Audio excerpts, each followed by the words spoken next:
अर्थ भी है, लेकिन पिशाच वृत्ति है, उनको पता नहीं कैसा घोर कर्म कर रहे। क्योंकि किसने देखा भगवान को, किसने देखा लोक परलोक को? मनमानी आचरण, कोई भी पाप प्रवृत्ति करने में उनको शर्म नहीं लगती। ऐसा, अरे तुम्हारी बेटी जब दूसरे के घर जाए ऐसा बर्ताव हो तो तुम्हें कैसा लगे? अरे ये कोई जलाने की वस्तु है?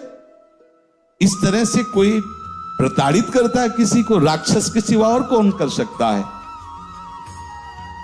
आसुरीम योनिमापन्नो मूढ़ा जन्मनि जन्मनि माम प्राप्य कौन्ते ततो यांत्यधमाम गतिम। भगवान कहते ऐसे लोगों को घोर दुर्गति में देता हूं और बार बार भयानक पीड़ा देता हूं। गलित कुष्ठ, ये वो नर्क, दुनिया की दुर्गति। ना आंख ठीक से खुल रही है, ना शरीर सड़ रहा है। भोग किया मनमानी तो भोग उस। भगवान कह रहे हैं आसुरीम योनिमापन्ना मूढ़ा जन्म, ऐसे मूढ़ों को मैं जन्म जन्मांतर कष्ट देता है। स्वामी बोल रहे हैं स्वयं। तीसरा, ऐसे लोगों को बिल्कुल संग नहीं करना चाहिए जिनका परिचय दे रहे हैं। मेरा कोई क्या बिगाड़ लेगा, मेरा कोई क्या बिगाड़ लेगा। ऐसे संसार का बहुत अहित करने वाले वृत्ति के लोग होते हैं। बहुत अहित कर, मेरा कोई क्या बिगाड़ लेगा, मैं जो करूंगा जो करूंगा। किसी से ये ठीक से बात भी नहीं करते। ऐसे लोग अहंकार से भरे रहते हैं। अभिमान के कारण इनकी शत्रुता ही बढ़ती रहती है। अपने बंधु बांधवों का भी ये हित नहीं कर सकते। ऐसे स्वभाव वाले लोग ये फलस्वरूप घृणा करते हैं और स्वयं सबके घृणा के पात्र बन जाते हैं।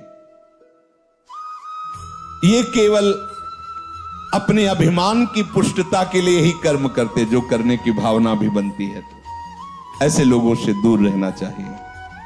चौथे, क्या करूं, मैं तो निरुपाय हूं, सुनता तो हूं शास्त्र की बात, भजन करना चाहिए, सत्य से चलना चाहिए, व्यभिचार नहीं करना चाहिए, चोरी नहीं करना चाहिए, समझता हूं, पर मैं ऐसा कभी कर नहीं पाऊंगा। वो तो कोई अवतारी पुरुष होते हैं जो भजन आदि करते हैं, हम लोगों के तो और बस विषय सेवन। ये थोड़ा सा, इनकी थोड़ा सा बुद्धि प्रकाशित है। वो इतना तो मानते हैं कि जो शास्त्र और संतजन कह रहे हैं सत्य है, पर मैं कर नहीं पाऊंगा। ये भी चौथे नंबर पे हैं। ऐसे लोगों का भी संग नहीं करना चाहिए। भाई मेरे से भजन होता नहीं है, हाँ ठीक है, भजन करना वो संत महात्माओं का काम है, हमारा काम नहीं है। हमारा काम है केवल माया प्रपंच में फंसे रहना। तो ऐसे भी लोगों का संग नहीं कर, ऐसे लोग भी वो कर्तव्य कर्म का पालन नहीं कर सकते। क्या करूं, मैं तो लाचार हूं, पता नहीं कौन मेरे सिर पर बैठ जाता है और मुझसे ये सब करवा लेता है। मैं करना तो नहीं चाहता, पर पता नहीं कैसे हो जाता है। और बहुत सी जिम्मेवारियां हमारे ऊपर हैं, ये सब शास्त्र की बातें मैं नहीं कर पाऊंगा। हाँ, अगर कोई भगवत प्राप्ति है तो महात्माओं के लिए है, हम जैसे गृहस्थों के लिए तो नहीं। और फिर भगवान को लेकर भी हम क्या करेंगे? बुद्धि है, अगर भगवान मिल भी जाएगा तो करेंगे क्या यार?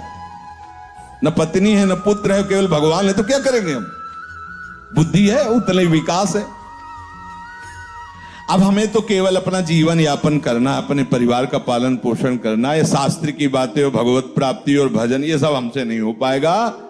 क्या करूं, मैं निरुपाय हूं, मुझसे ये सब नहीं हो सकता। ये चौथे प्रकार के लोग। पांचवें प्रकार के, मैं क्यों किसी का हित करूं, किसी से प्रेम करूं? सब मुझसे घृणा करते तो मैं सबसे घृणा करूंगा, देखते कौन क्या बिगाड़ लेता है। ऐसी बुद्धि के होते हैं। ऐसी हीन भावना अपने अंदर भर लेते हैं कि सबको दुख देते रहते हैं, वाणी से, चेष्टा से। वो एकदम जल्द, सोचो कैसी स्थिति होगी। और ऐसे है, दर्शन होते हैं, हाँ ऐसे है। अगर होते तो लिखा कैसे जाता शास्त्रों में? वो इतनी घृणा दूसरों से करने लगते हैं कि उनको अपना भी जीवन भार लगने लगता है। जैसे आत्महत्या आदि ऐसे निंदनीय कार्य जो करते हैं, लगभग ऐसे ही स्वभाव से। जब दूसरों का बहुत हित किया जाता है तो अपनी बुद्धि खुद निर्णय कर देती है कि इससे अच्छा है मर जाओ, और वो ऐसा उपाय करने लगता है कि यार वो एकदम निराश, एकदम हताश, अपने ऊपर घृणा आ जाती है।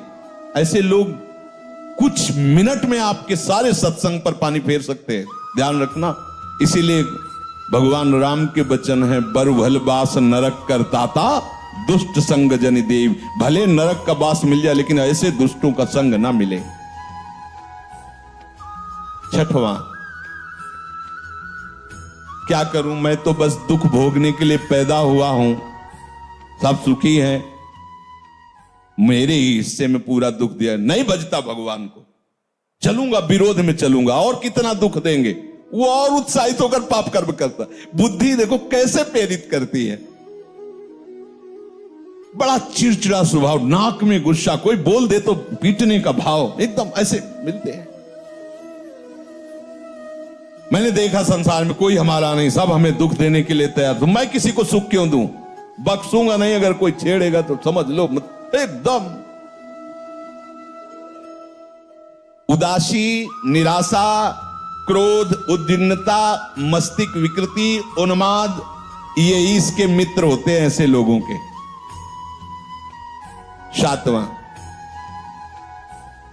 जगत में कोई भी अच्छा नहीं, सब दुष्ट स्वभाव वाले बुरे गंदे लोग हैं, कोई अच्छा नहीं। फिर मैं इनके साथ अच्छाई क्यों करूं, जो जैसा होता वो वैसे ही करना चाहिए। दुष्टों के साथ दुष्टता ही करूंगा। ऐसे भी है ऐसे भी। वो जिसको देखो उसमें दोष ही निकालेंगे, कहीं भी गुण बुद्धि उनकी नहीं होती। अतएव न वो अपना भला करते, न वो दूसरों का भला होने देते। आठवां, मुझे ऐसे कार्य करना चाहिए कि अंदर से भले मैं वैसा नहीं हूं लेकिन लोग मुझे ये कहें कि बहुत बढ़िया है। ऐसे ये थोड़ा सुधार की तरफ है।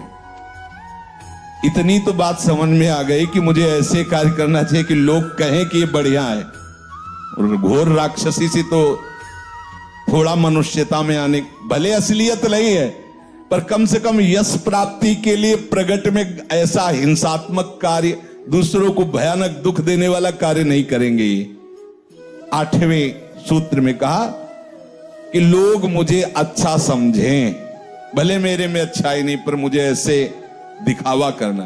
भैया ऐसे ही हो तो भी चलेगा, कम से कम दिखावे के लिए ही सही। किसी की हिंसा न करे, किसी की चोरी न करे, किसी के व्यभिचार न करे। वो उनका असलियत भाव नहीं पर वो दिखावे के लिए सारा नाटक करना चाहते हैं। 9 नंबर, कहते हैं कि वैराग्य ले लो, राग मत करो, भजन करो जा करके। अगर मैं घर से निकल जाऊं तो सब चौपट हो जाएगा, मेरे द्वारा ही ये घर चलता है। ये भी उसी पंक्ति में है जिनका संग नहीं करना चाहिए। 10वां, अपने को तो बस वही उपाय करना है कि बड़ी शौकीनी से, विलासिता से, आराम से जिंदगी कटे, बस मुझे वही करना है।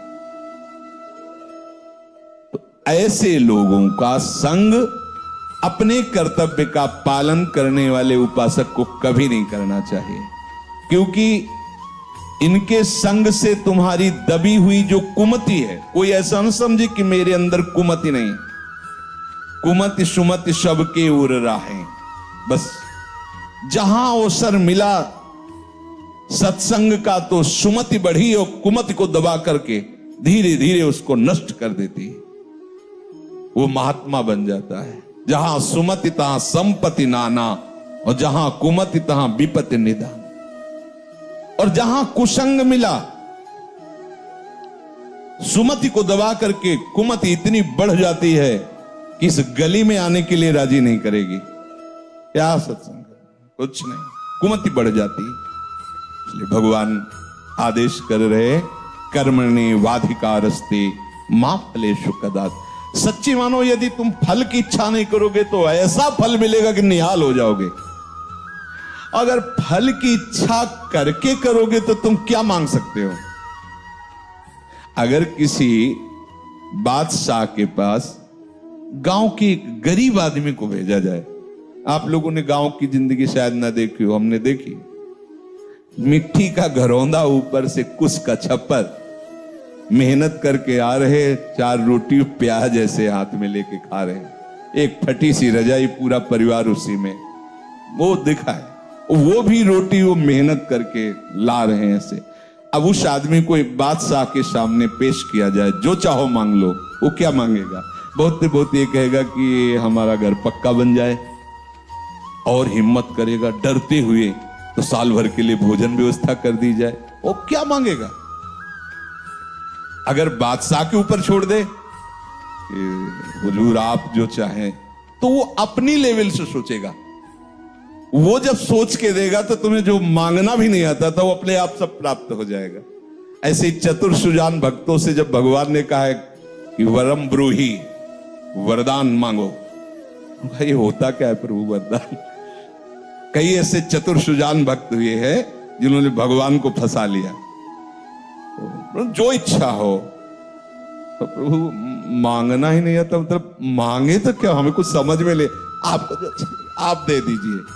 अब आप ये थोड़ी कहेंगे कि ब्रह्मलोक ले लो या स्वर्गलोक ले लो, क्योंकि वो जानते हैं सब माया के द्वारा रचित है। तो फिर आप क्या करते हैं? अविरल भक्ति प्रदान करके उसके अधीन हो जाते हैं। ये बहुत बड़ा रहस्य है। एक छोटा सा भी कर्म आपको भगवत प्राप्ति करा देगा। समय नहीं, पर मैं कुछ क्षण की बात बता रहे हैं, अपने जीवन की घटना। काशी में तुलसी घाट में ऊपर ऐसे बैठे हुए थे, युगल किशोर पास बैठे थे, ये कुछ प्रसाद लाए थे पाने के लिए। इतने में वर्षा शुरू हुई, दूर दृष्टि गई तो देखा 80 घाट उस समय कच्चा था, अब सुनते हैं पक्का हो गया। तो उस कच्चे में पूरा पानी बह करके ऐसे वहीं से निकलता, और एक आदमी पड़ा था ऐसे। तो युगल किशोर से कहा, ये मुर्दा है क्या? क्योंकि काशी में मुर्दा कोई आश्चर्य वाली बात नहीं होती। जैसे लकड़ियों के टाल होते हैं, ऐसे वहां मुर्दे का क्रम रखा होता है। अखंड चिता जलती रहती, अखंड चिता। दशाश्वमेध घाट में सैकड़ों चिताएं जलती ही रहती है, महाश्मशान जलती ही रहती। वहां मुर्दा कोई खास बात नहीं होती। अरे मुर्दा वह तो एक साधारण बात है, चिता भस्मा लेपो गरल मसनम, वो महादेव की नगरी। उनका नहीं महाराज, मुर्दा नहीं, इसे कुष्ठ रोग है, चल नहीं पा रहा। हम कहा यार पानी वर्षा अभी आ रहा है और ये तो बहके गंगा में। अरे बोले काशी है बाबा। कहा इसे किसे सामने देख रहे हैं यार, वो जिंदा है। वो उठे और सीढ़ियों, बहुत ऊंची ऊंची सीढ़ियां हैं, सीढ़ियों से उतर करके जेले गए तो काफी पानी आ चुका था। वो बस ऐसे गर्दन लेटे हुए थे ऐसी जगह, और ताकत थी उस समय। तो ऐसे उठाया उनको, सीढ़ियों से चढ़ते एक बारंडा टाइप था बीच में, वहां ले गए। तो कुछ संत जन बैठे थे जो ऐसे घाट में रहते। इसको क्यों ले? ये गति आपकी भी हो सकती है, हमारी भी हो सकती, आपको ऐसा नहीं कहना चाहिए। और थोड़ा आवेश में बोले तो शांत उनको लिटाया और अपने वस्त्र से ऐसे। तो उनकी जो दृष्टि उस समय हमें प्राप्त हो रही थी वो हम बता नहीं सकते आपको। कुछ हो रहा था और ऐसा लग रहा था कुछ मेरे अंदर जा रहा है, मतलब एक अपार आनंद। वो जो दृष्टि से जो देख, वो बोले तो कुछ नहीं, दृष्टि से जो ऐसे जब पूछ रहे थे उनके मुख और ऐसे, तो जो दृष्टि से देख रहे थे तो ऐसा लग रहा था कि हमारे आराध्य देव भगवान शिव ही मुझे देख रहे हैं। जब जाने लगे तो ऐसे